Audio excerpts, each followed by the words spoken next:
जय हिंद। बहुत दिनों बाद आप सभी का स्वागत है आपके प्यारे से YouTube channel youth study zone में। तो दोस्तों, आज हम लोग जो चैप्टर देखने वाले हैं वो चैप्टर का नाम है नेशनलिज्म इन इंडिया, जो कि क्लास 10 का है और ये हिस्ट्री का सब्जेक्ट है। ठीक है, तो दोस्तों हम लोग बिना किसी देरी किए आज के इस चैप्टर को स्टार्ट करेंगे। और स्टार्ट करते हुए हम लोग सबसे पहले इस चैप्टर में हम लोग क्या क्या देखने वाले हैं वो हम लोग देखते हैं कि जो हम लोग मतलब स्ट्रगल कर रहे थे इंडिपेंडेंस के लिए, आज़ादी के लिए, वो स्ट्रगल 1915 के बाद वो स्ट्रगल कैसा रहा उसके बारे में हम लोग इस चैप्टर में देखने वाले हैं। ठीक है, उसमें कौन कौन से मूवमेंट्स चलाए गए, कौन कौन से आंदोलन चलाए गए गांधी जी द्वारा। ठीक है, तो और भी जो हम लोग मूवमेंट्स देखते हैं तो इसी चैप्टर के अंदर उस मूवमेंट्स को पढ़ेंगे। और जो है राष्ट्रवाद का जो भावना है, जो नेशनलिज्म का जो भावना है, वो लोगों में कैसे मतलब जागृत हुआ, उतने दिनों से मतलब क्यों नहीं हुआ, आखिरकार नेशनलिज्म का भावना आखिरकार कैसे आया नहीं आया, वो सब के बारे में हम लोग इस चैप्टर में देखने वाले हैं या पढ़ने वाले हैं। ठीक है, तो दोस्तों हम लोग कंप्लीट नोट्स के हिसाब से नहीं पढ़ेंगे। अगर आप लोगों को पूरा एक नोट इस चैप्टर का नोट से चाहिए होगा तो आप लोग जो है मुझे इस नंबर पे मैसेज कर दीजिएगा। मैं आपको इस चैप्टर का पीडीएफ सेंड कर दूंगा, इसका जो नोट्स होगा मैं आपको वो सेंड कर दूंगा। ठीक है, तो ज्यादा लिखूंगा तो फिर वीडियो जानते ही आप लोग लंबा हो जाएगा। तो जो मेन चीज है इस चैप्टर के अंदर वो सब चीज हम लोग इस चैप्टर के अंदर देखने वाले हैं अभी। तो सबसे पहला जो हम लोग के पास इस चैप्टर का टॉपिक है वो है कि द फर्स्ट वर्ल्ड वॉर, खिलाफत एंड नॉन कोऑपरेशन मूवमेंट। ठीक है, फर्स्ट वर्ल्ड वॉर बताइए आप लोग कब हुआ था? वो हुआ था दोस्तों 1914 में हुआ था ये। ठीक है, कौन से दो पावर्स के बीच में हुआ था ये अगर क्वेश्चन आता है तो एलाइड पावर्स के बीच में, एलाइड पावर्स और सेंट्रल पावर्स के बीच में ये वर्ल्ड वॉर 1 हुआ था। पहला विश्व युद्ध 1914 से बताइएगा 1918 तक चला था। ठीक है, अगर टाइम पीरियड पूछ लेता है कि ये वर्ल्ड वॉर कब तक चला था तो 1914 से 1918। और ये कौन दो बड़े पावर्स के बीच में हुआ था? ये एलाइड पावर्स और सेंट्रल पावर्स के बीच में ये वर्ल्ड वॉर 1 हुआ था। अच्छा ठीक है सर, तो आप बताइए तब एलाइड पावर्स में कौन कौन से कंट्रीज आते थे? तो एलाइड पावर्स में USA, Britain, Japan and Russia. ठीक है, और वही सेंट्रल पावर्स में अगर हम लोग कंट्रीज को देखते हैं तो ऑटोमन, जर्मनी, ऑस्ट्रो हंगरियन, ये सब कंट्रीज सेंट्रल पावर्स के थे। अच्छा, तो हम लोग वर्ल्ड वॉर 1 के बारे में क्यों पढ़ रहे हैं? देखिए वर्ल्ड वॉर 1 में यहाँ पर तो इंडिया का तो नाम नहीं है। ठीक है, भारत यहाँ पर भाग नहीं लिया था, लेकिन हम लोग उस टाइम में क्या हुआ करते थे कि ब्रिटेन का कॉलोनी हुआ करते थे। और इस समय में हम लोग देख सकते हैं कि ब्रिटेन जो है वर्ल्ड वॉर 1 लड़ रहा था। तो ब्रिटेन क्या करता है कि इंडिया से भी बहुत सारा सपोर्ट लेता है ताकि वो वर्ल्ड वॉर 1 को जीत सके। ठीक है, तो इसीलिए हम लोगों के भारत में या फिर इंडिया में हम लोग बोल सकते हैं कि इसके कुछ इफेक्ट्स देखने को मिले हैं, वर्ल्ड वॉर 1 के कुछ इफेक्ट्स इंडिया में भी देखने को मिले हैं।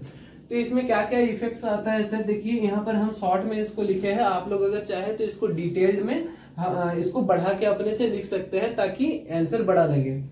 देखिए इसमें कस्टम ड्यूटीज को बढ़ा दिया गया था और इनकम टैक्स को भी बढ़ा दिया गया था। तो ये कस्टम ड्यूटीज क्या होता है? जो इंपोर्ट एंड एक्सपोर्ट पे जो लगने वाला टैक्स होता है उसी को हम लोग क्या कहते हैं? कस्टम ड्यूटीज के नाम से जानते हैं। यहाँ पर जो सामान उस टाइम में मिल रहा था, सामान का दाम जस्ट डबल कर दिया गया था। ठीक है, मतलब प्राइसेस इसका हाई कर दिया गया था। इंडियंस को जबरदस्ती क्या किया जा रहा था? ब्रिटिश आर्मी में भर्ती कराया जा रहा था ताकि वो ब्रिटेन मतलब कि बोल सकते हैं कि हम लोग वो ब्रिटेन का हो करके लड़े।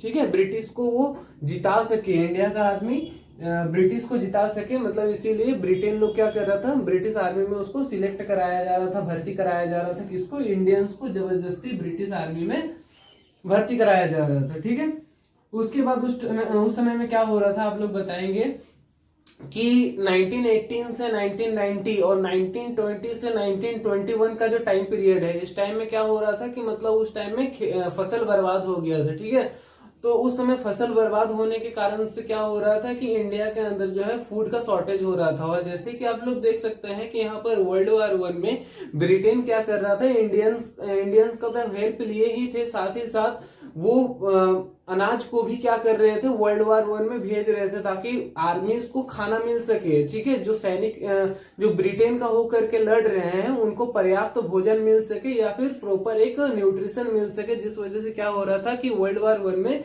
जो भी ब्रिटेन का होकर के लड़ रहा था, इंडिया का सारा फूड किसको दिया जा रहा था? उस आर्मीज को दिया जा रहा था, उस सैनिकों को दिया जा रहा था। तो इंडिया के अंदर क्या हो रहा था? फूड का शॉर्टेज हो रहा था। उसके बाद उस समय में एक इन्फ्लुएंजा एपिडेमिक नाम का एक बीमारी, जिसको हिंदी में प्लेग नामक बीमारी कहते हैं, तो उस समय में ये बीमारी, जैसे 2019-20 के समय में कोरोना आया था ना, तो उसी टाइप से एक बीमारी था, इन्फ्लुएंजा एपिडेमिक इंग्लिश में कहते हैं और हिंदी में इसको प्लेग नामक बीमारी कहते हैं। इससे हुआ क्या था कि 120 से 130 करोड़ लोगों की इसमें जान चली गई थी। जैसे कि आप लोग देख रहे थे ना कि कोरोना के टाइम में बहुत सारे आदमी मर रहे थे, सेम उसी टाइप से यहाँ पर भी जो है इस बीमारी के कारण इतने सारे लोग इंडिया में मर रहे थे। अब आ जाते हैं कि मतलब इस तरह से हम लोगों का क्या हो रहा था? शोषण हो रहा था, इंडियंस के ऊपर एक अत्याचार हो रहा था।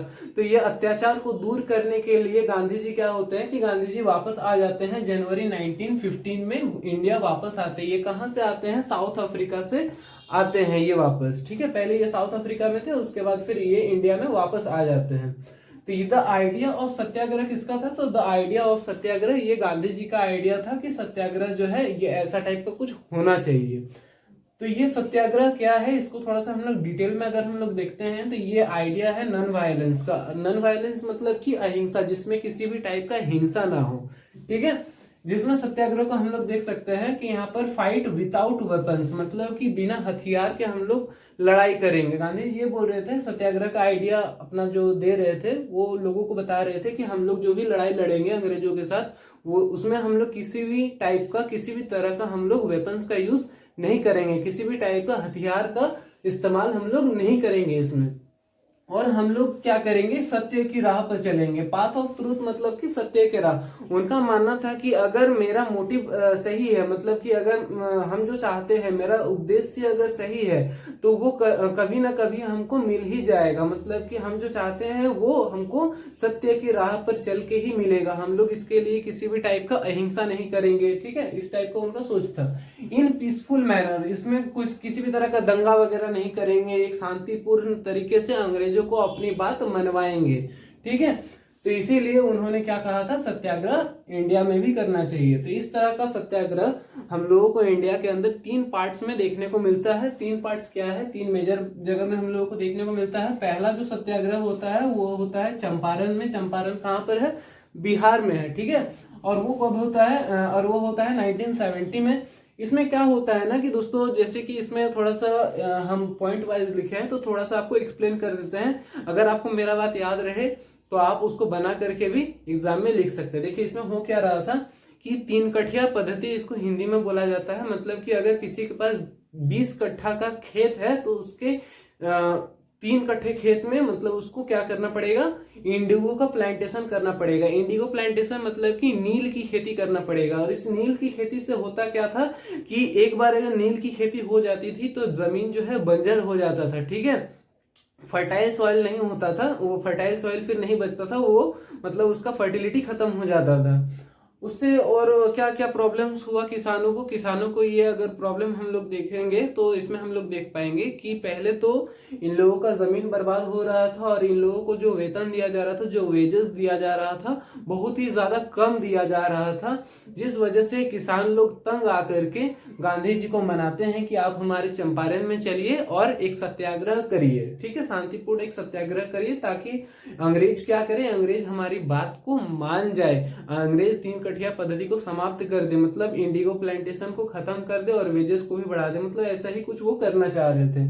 तो इसके लिए एक आदमी मनाते हैं गांधी जी को चंपारण आने के लिए। उनका नाम अगर आप लोग याद रखना चाहते हैं तो याद रख सकते हैं, राजकुमार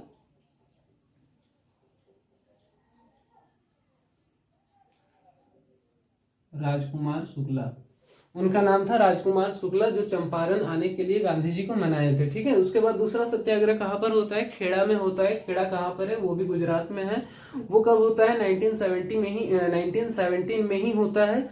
और इसमें होता क्या है कि peasants of Kheda unable to pay the tax to British East India Company. मतलब कि इसमें हो क्या रहा था कि इसमें खेड़ा में जो मजदूर थे, खेड़ा में मजदूरों का फसल बर्बाद हो गया था, जिस कारण से वे क्या क्या नहीं कर पा रहे थे, ब्रिटिश ईस्ट इंडिया कंपनी जो उस समय में थी उनको जो है लगान नहीं चुका पा रहे थे, कर नहीं दे पा रहे थे, मतलब कि टैक्स पे नहीं कर पा रहे थे अंग्रेजों को।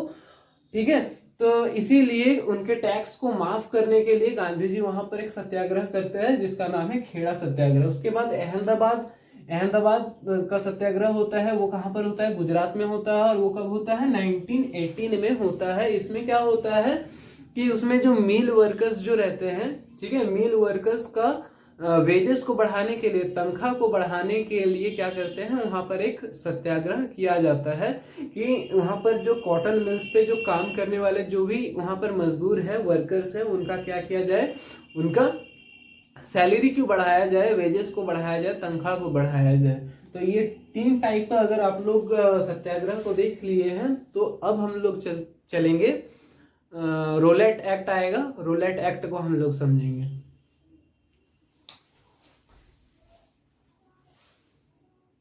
तो चलिए दोस्तों, अब समझते हैं एक बेहुदा और वाहियात और एक मतलब गिरा हुआ एक्ट के बारे में। नहीं है आपके बुक में? क्या बात कर रहे हैं, रोलेट एक्ट है ना, वही तो है एक वाहियात एक्ट। कैसे समझिए, रोलेट एक्ट में ये कहा गया था कि बिना किसी मुकदमे के, बिना किसी ट्रायल के, किसी भी इंडियंस को शक के आधार पर उसको पकड़ लो और उसको जेल के अंदर डाल दो। यही है रोलेट एक्ट, इसीलिए हम इसको बेहुदा और वाहियात एक्ट के नाम से जानते हैं। तो इसको पास कौन किया था, इस बेहुदा एक्ट को पास कौन किया था? अरे वही कुकुर लोग, नहीं समझे? Imperial legislative council. Imperial legislative council क्या है? उस समय का ब्रिटिश पार्लियामेंट हुआ करता था इंडिया के अंदर, ठीक है, और जो कि बहुत सारा इनॉर्मस पावर दे देता है ब्रिटिश गवर्नमेंट को। अब इसमें बोलता है कि बहुत सारा रिवोल्यूशनरी जो एक्टिविटीज हो रहा था, जो क्रांतिकारी, जो उस समय में आंदोलन हो रहा था, जो क्रांतिकारी जो कार्य हो रहे थे उस समय, उस क्रांतिकारी आंदोलन को दबाने के लिए बहुत सारे लोगों को बिना किसी ट्रायल के, बिना किसी मुकदमे के उस समय जेल में डाल दिया जाता था 2 सालों के लिए, शक के आधार पर। ठीक है, तो इसीलिए इसको कहा जाता है, समझ गए ना? हाँ, तो उसके बाद इसके अगेंस्ट में गांधी जी क्या करते हैं, रोलेट एक्ट, इसके अगेंस्ट में मतलब एक सत्याग्रह लाते हैं, रोलेट सत्याग्रह कहा जाता है उसको। वो कब लाते हैं गांधी जी? 6 अप्रैल 1919, 6 अप्रैल 1919 को रोलेट सत्याग्रह लाया जाता है, सॉरी, रोलेट सत्याग्रह लाया जाता है। किसके अगेंस्ट में? रोलेट एक्ट के अगेंस्ट में रोलेट सत्याग्रह को लाया जाता है। ये एक पहला नेशन वाइड सत्याग्रह था। इसको पहला नेशन वाइड सत्याग्रह क्यों कहा जाता है? क्योंकि पूरे देश के लोग जो है ना, मतलब अंग्रेजों के पूरा एकदम खिलाफ हो गए थे, मतलब कि जैसा तैसा वो लोग कर रहे थे, ठीक है, बहुत बेहुदा हरकत कर रहे थे अंग्रेज लोग। तो पूरा देश अब आक्रोश में आ गया, पूरा देश गुस्सा में आ गया कि नहीं, अब तो एक कुछ करना ही पड़ेगा, ये अंग्रेज लोग को भगाना ही पड़ेगा भैया, तो कैसे भी करके अंग्रेज लोग को भगाओ। तो गांधी जी बोले थे कि चलो तब हम लोग क्या करते हैं, एक नेशन वाइड सत्याग्रह करते हैं, पूरा नेशन एक साथ मिल करके एक सत्याग्रह करते हैं जिसका नाम क्या रहता है? रोलेट सत्याग्रह। तो अगर आपका एग्जाम में अगर एमसीक्यू में या फिर 1 मार्क्स में पूछ लिया जाता है कि पहला नेशन वाइड सत्याग्रह क्या था, तो उसका नाम होगा रोलेट सत्याग्रह। ठीक है, अब इसमें क्या हुआ कि इसका स्टार्टिंग में क्या किया गया, इसको स्टार्ट कैसे किया गया? तो इसका स्टार्टिंग किया गया हड़ताल के साथ। हड़ताल, भूख हड़ताल जानते हैं ना, भूख हड़ताल, हड़ताल कुछ इसी टाइप का। ठीक है, हड़ताल में क्या क्या किया गया? दुकानों को बंद किया गया, शॉप्स आर क्लोज्ड। चलो ठीक है भैया, लोग सड़कों पर उतर आए, स्ट्राइक करने लगे, ठीक है ना। उसके बाद बहुत सारी रैलीज निकाली गई। तो इसका रिजल्ट में क्या आया? अंग्रेज तो चुप बैठेंगे नहीं, उनके खिलाफ इतना सारा हड़ताल वगैरह हो रहा है, दुकान बंद हो जा रहा है, लोग सड़कों पर आ जा रहे हैं, उनके ऊपर जो है अंग्रेज भागो कर रहे हैं, इतना सारा मारपीट चल रहा है, अंग्रेजों का बिल्डिंग को तोड़ फोड़ किया जा रहा है।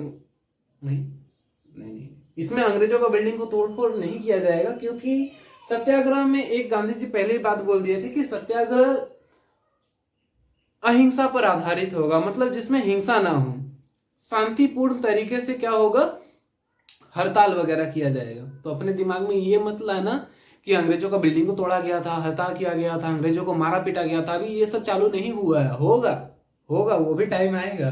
तो वो टाइम कब आएगा देखेंगे वो सब। लेकिन ये एक शांतिपूर्ण मतलब एक हड़ताल था, ठीक है, लोग हड़ताल पर बैठ रहे थे।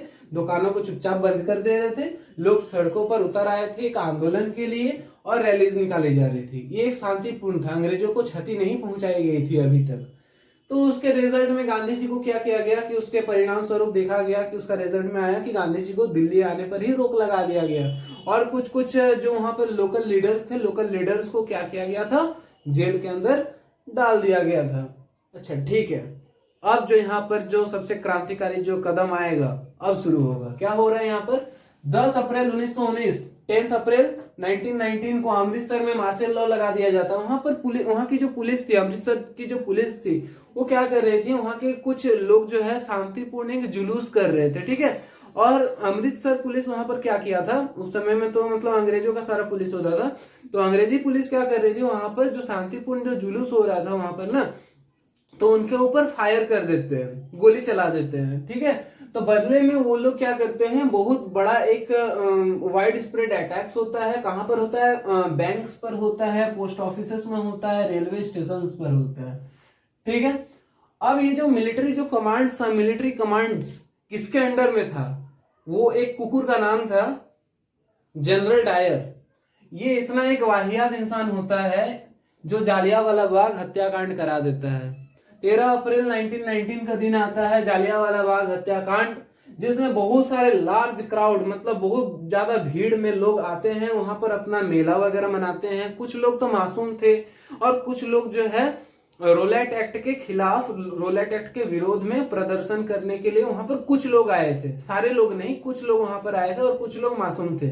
जनरल डायर आता है और वो सारे एग्जिट डोर्स को क्या करता है, बंद करवा देता है ताकि लोग वहां से भाग ना पाए। और लोग वहां पर जैसे गोली चलाने का वो ऑर्डर देता है जनरल डायर, लोगों में मतलब हलचल मच जाता है, लोग इधर से उधर भागने लगते हैं, इधर से उधर भागते हैं। लोगों को समझ में नहीं आता है कि मतलब करे तो करे क्या, अपना जान बचाने के लिए कुछ लोग जो है कुएं में कूद जाते हैं, कुछ लोग जो है खाई में गिर जाते हैं, कुछ लोग जो है गेट से पार होने का कोशिश करते हैं फांद के, लेकिन पार नहीं हो पाते, उनके ऊपर बहुत गंदा तरीके से मतलब एक ब्रूटल फायर किया जाता है। बहुत बहुत मतलब वो दर्दनाक सीन, अगर आप लोग, एक मूवी है उस मूवी में आप ये सब देख पाएंगे जिसका नाम है केसरी चैप्टर 2, ठीक है। तो आप लोगों को कभी वक्त मिलेगा तो वो मूवी जरूर देखिएगा, बहुत अच्छा मूवी है जिसमें ये सारी चीजों के बारे में बताया गया है कि जनरल डायर किस तरह से जो है हमारे ऊपर, हम इंडियंस के ऊपर जो है अत्याचार किए हैं।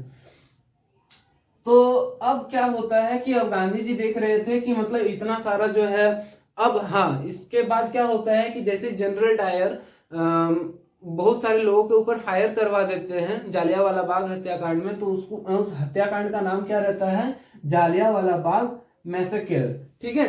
जालियांवाला बाग हत्याकांड इसको हिंदी में कहा जाता है और इसको इंग्लिश में कहा जाता है। तो अब क्या होता है कि बहुत सारे लोग अब गुस्से में आ जाते हैं और गुस्से में आकर के अंग्रेजों का बिल्डिंग्स को तोड़ने लग जाते हैं, ऑफिसेस को तोड़ने लग जाते हैं, पुलिस स्टेशन में आग वगैरह लगाने लग जाते हैं। मतलब अब लोग पूरा पागल हो चुके थे, एकदम पूरा एकदम आग बबूला हो चुके थे गुस्से में। तब करे तो करे क्या, तो अंग्रेजों को किसी तरह से जो है, अब गांधी जी का बात को साइड में रखो, गांधी जी का बात गया अभी साइड में, अभी हमारे ऊपर अटैक हुआ है तो हम भी अंग्रेजों से बदला लेंगे। बस भारतीयों के अंदर वही वाली भावना थी, तो वही वाली भावना को प्रैक्टिकल लाइफ में वो लोग क्या कर दिए, इंप्लीमेंट कर दिए, अप्लाई कर दिए, ठीक है ना। तो अब हुआ क्या कि बहुत सारे अंग्रेजों का ऑफिसेस को तोड़ा गया, आग लगाया गया, बिल्डिंग्स को तोड़ा गया, और ये सब देखने के बाद गांधी जी का जो है मन उदास उदास सा हो गया। गांधी जी बोलते हैं कि हम तो चाहते थे कि एक शांतिपूर्ण तरीके से सत्याग्रह हो, एक पीसफुल तरीके से एक प्रोटेस्ट किया जाए, अंग्रेजों को अपनी बात शांतिपूर्ण तरीके से मनाया जाए, लेकिन तुम लोगों ने तो ये मतलब बहुत एकदम अहिंसा ही अहिंसा फैला दिया, इतना ज्यादा मार काट तुम लोगों ने किया। हम क्या करते हैं, इस रोलेट सत्याग्रह को यहीं पर रोकते हैं, यहीं पर थाम देते हैं। तो गांधी जी उस समय क्या कर दिए, फिर रोलेट सत्याग्रह को कॉल्ड ऑफ कर दिए, वहीं पर रोक दिए। अब गांधी जी चाहते थे कि अब ये छोटा मोटा कुछ सत्याग्रह नहीं, अब कुछ बड़ा किया जाए। और बड़ा करने के लिए पता है, हम लोग अगर एक हिंदू मुस्लिम में लड़ते रहेंगे ना तो कभी कुछ एक बड़ा नहीं कर पाएंगे। तो हमारे देश को आगे ले जाने के लिए हम लोग अपने पुराने टाइम से ही देखते हुए आए हैं कि हम हमेशा हिंदू मुस्लिम को एक साथ ही लड़ना पड़ेगा, तभी हम लोग कुछ बड़ा कर सकते हैं। तो गांधी जी के दिमाग में वही आया कि हम लोग क्या करेंगे, हिंदू प्लस मुस्लिम। हिंदू उस समय में स्वराज की मांग कर रहे थे। स्वराज मतलब पता है क्या है, स्वराज मतलब खुद का एक राज्य, स्वराज्य, ठीक है, खुद का एक राज्य। और मुस्लिम्स उस टाइम में क्या काम कर रहे थे, खिलाफत इशू का काम कर रहे थे। खिलाफत इशू क्या है, जैसे कि हम लोग फर्स्ट वर्ल्ड वॉर में देख रहे थे ना कि जो वहां पर सेंट्रल पावर में जो अलाइंड पावर्स और सेंट्रल पावर्स के बीच जो वर्ल्ड वॉर 1 चल रहा था, तो सेंट्रल पावर्स में ऑटोमन एम्पायर था। तो ऑटोमन साम्राज्य का राजा कौन था, खिलाफत, ठीक है, वहां पर एक पद था खिलाफत। तो वो खलीफा को बहुत ज्यादा मतलब कि मुस्लिम्स लोग बहुत ज्यादा रिस्पेक्ट करते थे, बहुत ज्यादा प्यार देते थे, क्योंकि वो सारे वर्ल्ड के सारे मुस्लिम्स का वो लीडर थे, ठीक है। खलीफा, जो खलीफा थे वो मुस्लिम्स का, सारे मुस्लिम्स का वो लीडर थे। तो उस समय में हुआ क्या कि यहाँ से इंडिया से भी बहुत सारे मुस्लिम्स क्या कर रहे थे, उनको डिफेंड करने का काम कर रहे थे, मतलब उनको एक सहारा देने का काम कर रहे थे। क्यों ऐसा कर रहे थे, क्योंकि फर्स्ट वर्ल्ड वॉर कौन जीत गया था, ब्रिटेन जीत गया था। और जब ब्रिटेन जीत गया तो वो चाहता था कि ये खलीफा का पद को समाप्त कर दिया जाए, खलीफा का जो पद है उसी को हमेशा के लिए खत्म कर दिया जाए। तो ये लोग उसको खत्म ना होने दे, इसी के चलते वो लोग इस पे काम कर रहे थे। तो मार्च 1919 में बॉम्बे में एक खिलाफत कमेटी का गठन होता है, खिलाफत कमेटी बनता है जिसका नाम है खिलाफत कमेटी, जिसके दो मेन लीडर थे, एक थे मोहम्मद अली और एक थे शौकत अली। ये मोहम्मद अली और शौकत अली को क्या कहा जाता था, अली ब्रदर्स कहा जाता था। और ये लोग जो है, ये लोग भी राष्ट्र को, मतलब देश को आजाद करने के लिए अपना एक दिमाग लगाए थे कि अगर हम लोग हिंदू और मुस्लिम आपस में लड़ते रहे तो कभी देश आजाद होगा नहीं। तो एक काम किया जाए, हिंदू और मुस्लिम दोनों को जो है साथ मिल करके इस देश को आजाद करना चाहिए। तो ये गांधी जी चाहते भी थे पहले ही कि हाँ, हम तो ऐसा ही सोच रहे थे, अच्छा हुआ तुम लोग हमारा साथ देने के लिए मतलब मान गए, ठीक है। तो फिर उस समय में क्या हो गया कि हिंदू और मुस्लिम दोनों एक साथ मिल करके देश को आजाद करने के लिए लड़ने लगे। अब जो है इसमें और भी चीजें हैं जिसको हम लोग देखेंगे कि 1920 का कलकत्ता अधिवेशन, ठीक है ना।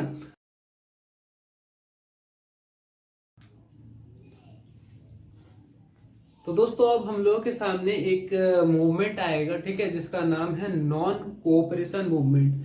नॉन कोऑपरेशन का मूवमेंट क्या है, कोऑपरेट मतलब जानते हैं ना कि किसी को सहयोग करना, और नॉन कोऑपरेट मतलब कि किसी को सहयोग ना करना, असहयोग करना जिसको कहते हैं, ठीक है।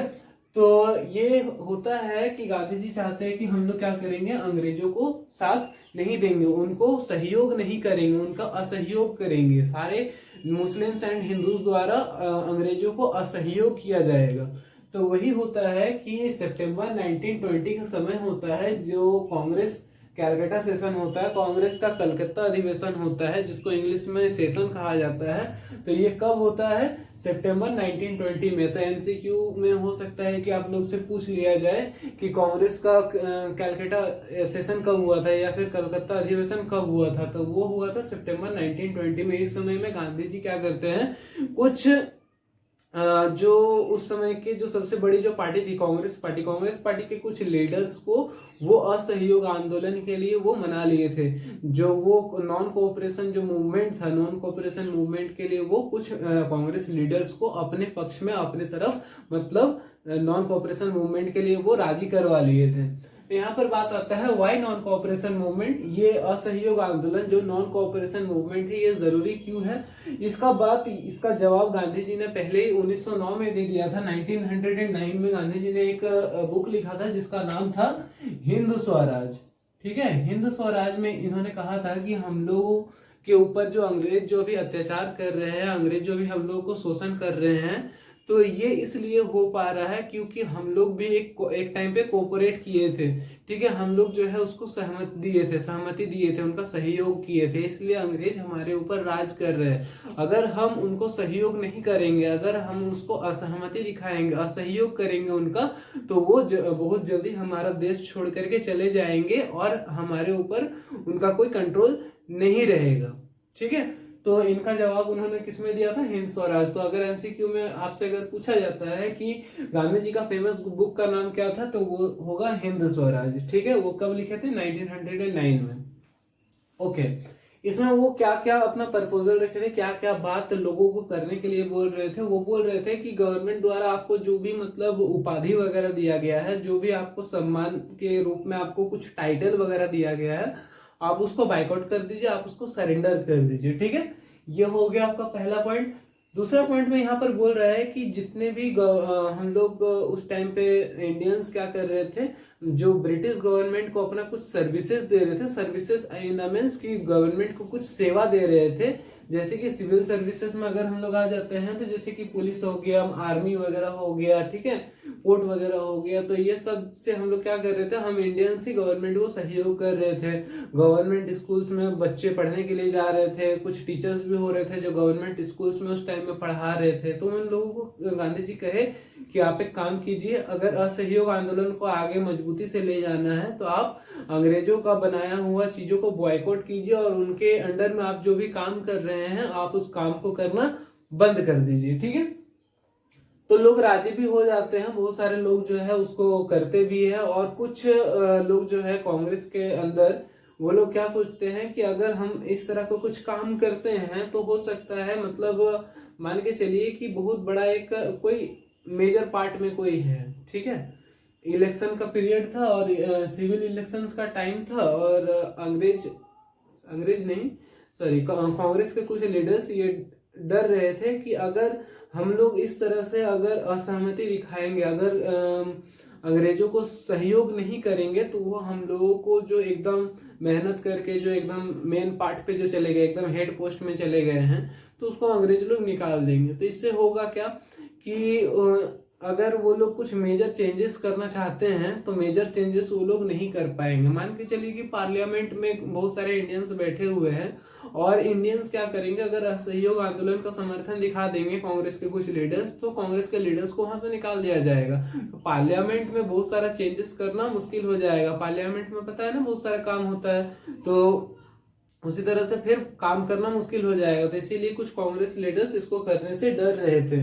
कब? ये नवंबर 1920 का ये टाइम था जब काउंसिल इलेक्शंस होना था, और कुछ कांग्रेस लीडर्स इसको सहयोग नहीं किए थे, गांधी जी के इस बात के समर्थन नहीं किए थे। उसके बाद दिसंबर 1920 का टाइम आता है, नवंबर पार हो गया, काउंसिल इलेक्शंस, देखिए काउंसिल इलेक्शंस हो गया, नवंबर के बाद जस्ट आएगा आपका दिसंबर 1920 में होता है नागपुर सेशन। नागपुर सेशन में कांग्रेस का ये नागपुर सेशन होता है, जिसमें गांधी जी क्या करते हैं, अब बहुत सारे जो यहाँ पर बोल रहे थे कि हम इस बात से सहमति नहीं करते गांधी जी, क्योंकि ये इलेक्शन का टाइम है, अगर हम इस तरह का कुछ करते हैं तो अंग्रेज लोग हमको निकाल देंगे और हम लोग मेजर चेंजेस नहीं कर पाएंगे। इलेक्शन पार हो गया, ये लोग जीत गए। अब बोलते हैं कि हाँ चलिए गांधी जी, अब आपका हम साथ देते हैं। और बहुत सारे इसमें कांग्रेस के लीडर्स लोग क्या करते हैं, इस नॉन कोऑपरेशन मूवमेंट में अपना साथ देते हैं। ठीक है, क्लियर हो गया। तो ये नागपुर अधिवेशन में कांग्रेस जो सेशन होता है, नागपुर में कांग्रेस सेशन जो होता है दिसंबर 1920 में, इसमें बहुत सारे कांग्रेस के लीडर्स लोग इसमें अपना हेल्प करते हैं और गांधी जी का साथ देते हैं। उसके बाद यहाँ पर डेट पूछ सकता है कि नॉन कोऑपरेशन खिलाफत मूवमेंट कब चालू होता है, तो ये होता है नॉन कोऑपरेशन खिलाफत मूवमेंट जो चालू होता है फाइनली, वो जनवरी 1921 में होता है। और गांधी जी बहुत सारे मुस्लिम लीडर्स के साथ क्या करते हैं, और इस मूवमेंट को चालू करते हैं और अंग्रेजों के खिलाफ लड़ाई लड़ते हैं। ठीक है, तो खिलाफत मूवमेंट सब समझ में आ गया, आप लोगों के सामने ये सारा क्लियर है। अब हम लोग देखेंगे कि ये सब जो मूवमेंट चल रहा था बहुत सारे जगहों में, ये किस तरह से चल रहा था। सिटीज में देखेंगे, उसके बाद विलेजेस में देखेंगे, तो ये जो हमारा होगा इसके बाद वाले चीजों में होगा। ठीक है, थैंक यू। और एक बात जो आप लोगों को कहना ये है कि अगर आप लोगों को इसका नोट्स चाहिए तो इस नंबर पे आप लोग क्या करिएगा, एक व्हाट्सएप में हाई भेज दीजिएगा और इस चैप्टर का नाम बोल के पीडीएफ मांग लीजिएगा। ठीक है, मैं आपको जरूर वो पीडीएफ सेंड कर दूंगा। आशा करते हैं कि आपको ये वीडियो बहुत अच्छा लग रहा होगा। तो आप लोगों को पता ही है क्या करना है। ठीक है, जय हिंद।